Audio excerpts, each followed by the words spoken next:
Alright, so I was like thinking, I'm like, what can I talk about? Because I need to go to bed. But I'm like, so I just took some medicine. It's, stuff to help me sleep. And I'm like, but like, I don't know, when you're like in between, like, it's like you're getting tired, but you're not. And it's like, I don't know. So I'm like, what can I talk about? And I thought about this the other day because my mom actually reminded me of a little while ago, and she's like, "Are you gonna share that?" I'm like, I don't know. I mean, because honestly, it's kind of sad actually. Um, like, okay, so a couple years ago, like not a couple years ago, like a long time ago, um, I tried looking for this journal. If I find it, I'll read it. But I can't find it. I probably threw it away like a dumbass.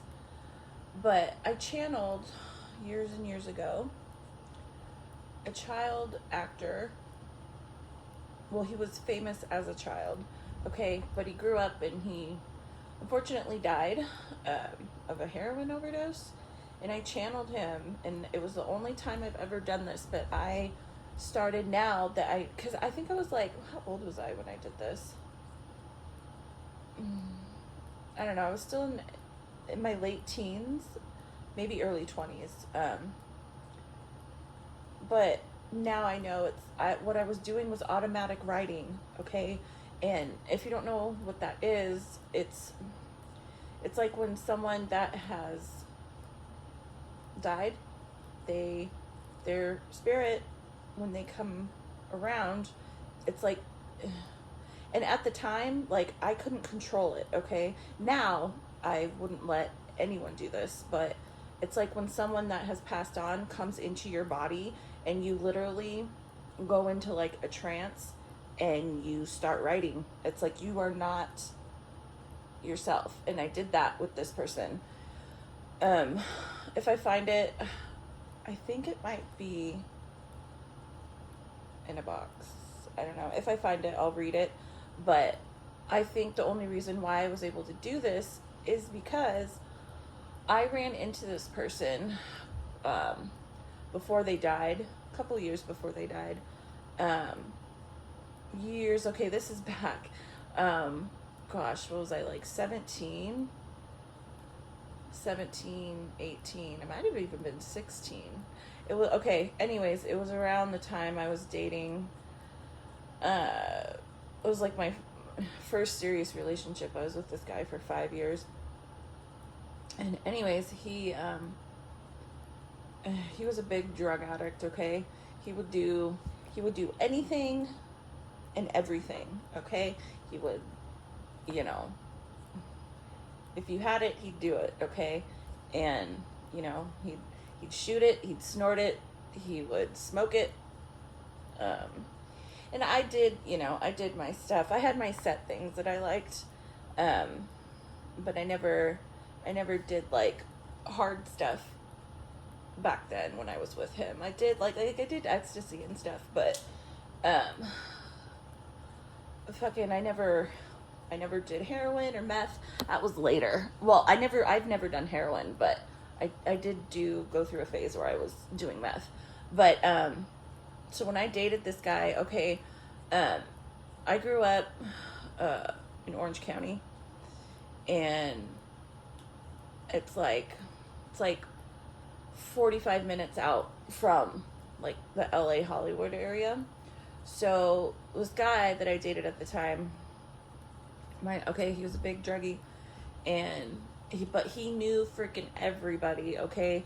Like we would go to like parties, and just like he fucking knew everyone. Like anywhere we went, he would see someone that he knew. He fucking knew everybody, okay? From Orange County down into Hollywood, LA, like that was just his personality. And one night, was it like 8 o'clock or something? he was on the phone. He was trying to get drugs, okay? And now, looking back, like, I know now, okay, it was, he's trying to get heroin, okay? And, I didn't know at the time, because, like, he was so weird. He would never admit, like, what he was trying to get or what he was doing, okay? He would go into the bathroom and do stuff, and then, like, I would just find him on the floor face first into the carpet. You know, but he told me later, though, like, after I had broken up with him, I talked to him a couple times off and on, and yeah, anyways, but so yeah, like 8 o'clock at night one night, he's like, oh, let's go. Give me, drive me down into, like, the Hollywood area. And I'm like, I don't want to fucking drive all the way down there. But of course, like, he started a fight with me, and he's just like, no, come on, like, and at the time it's like, ugh, fuck, if I didn't do it, I know he would get someone that would do it, and then he would probably disappear for the whole weekend. So I was like, fuck, so I'm like, fine, I'll drive you down there. And I can't remember, this was back, okay, again, in the early 2000s. I was like 17. So we drive down there, and he's on the phone. He's trying to find, this was like, okay, there was no Google Maps, okay? What was he on my fucking Razor? Did anybody remember those Razor phones, the flip Razor phones? He was trying to find, like, where this place was. It was like an apartment. And anyways, long story short, I finally find it. We go upstairs to this apartment, go inside, and it's not a party, it's like a kickback, okay? There's just a bunch of fucking drug addicts there. And there's like maybe 10 people there. He sees whoever he's been talking to on the phone, like, hey, they go into a bedroom. So I'm like standing out in this, I don't know any of these people, okay? I don't know who any of these fucking people are. And there's a guy, there was a couple of people standing in, like, the kitchen area. And this guy asked me, oh, do you want a beer? Do you want, a shot? So I'm like, I got a beer, and I'm just, like, standing there. I'm like, I felt so awkward, because it was like, I knew, okay, like, I didn't like ever at the time, I didn't like being around people that did, like, really hard drugs like that. So it's just, I don't know, it's depressing. And I was looking at these people. Okay, there's some people sitting on the couch. Mostly it was like guys. I think there was like one other chick there. Everyone else was a dude.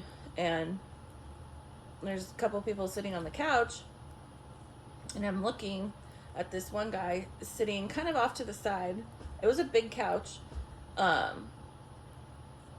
I'm just kind of standing there. I'm like waiting for this idiot to come out, because he went back in the bedroom to buy whatever he's going to buy. So obviously he's going to sit in there and do some. Okay, so he's fucking in there, and I'm like, felt super awkward. So I'm just standing there drinking, and I keep looking at this guy. I'm like, where the fuck do I know this dude from? And I'm trying not to be like, act like a weirdo, like keep looking at, someone, but I'm like, where do I know this guy from? I know him.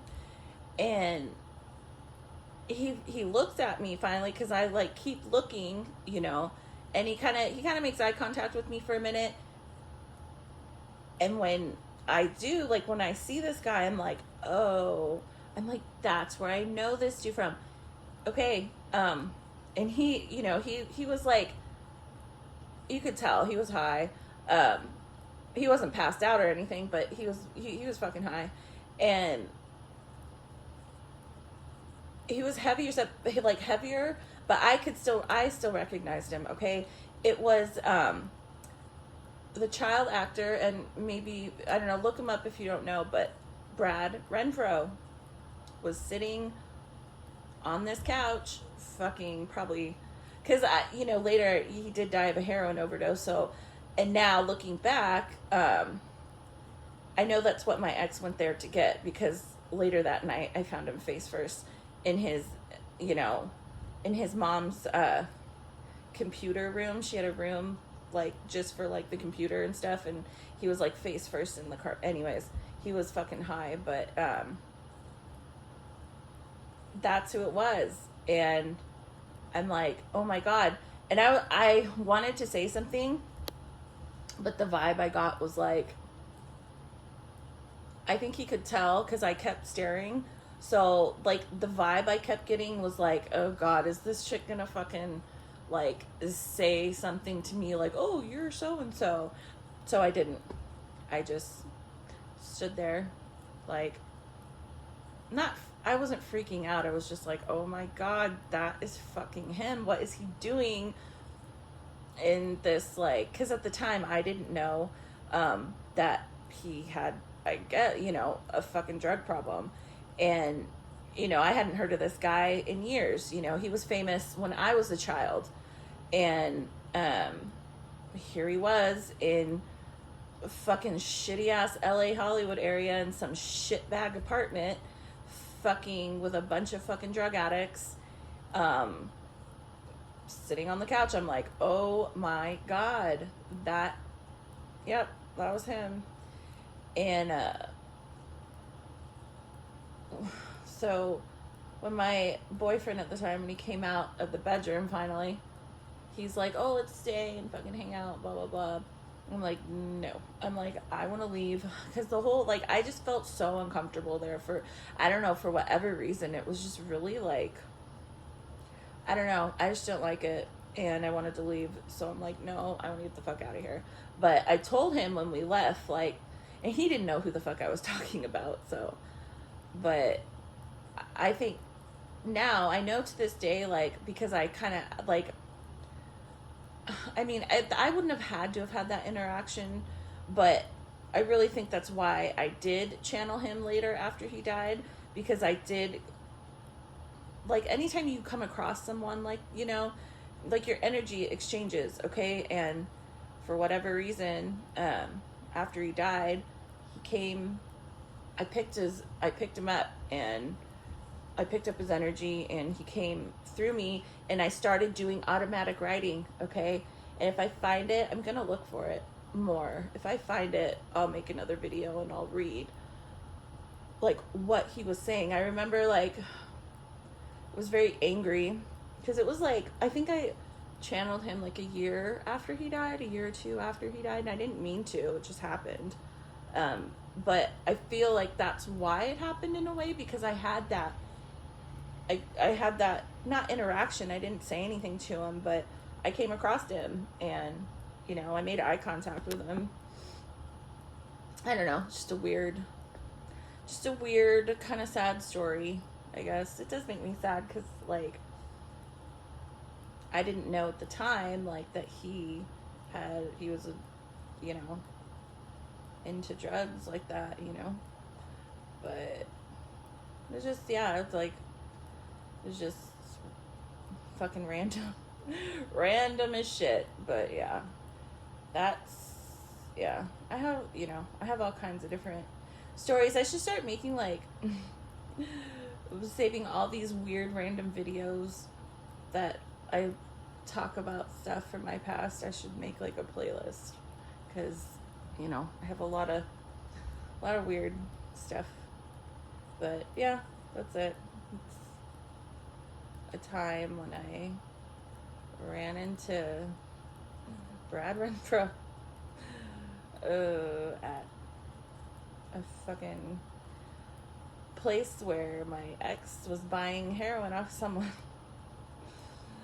I didn't know anyone there except him, and I don't know him. I didn't know him, I just knew him from seeing him in movies. So, yeah. That's it. But yeah, I'm gonna like, if I find that journal, I'll read what I channeled through him. Yeah, pretty interesting. That's sad. Anyways, I gotta go to bed. Okay, bye.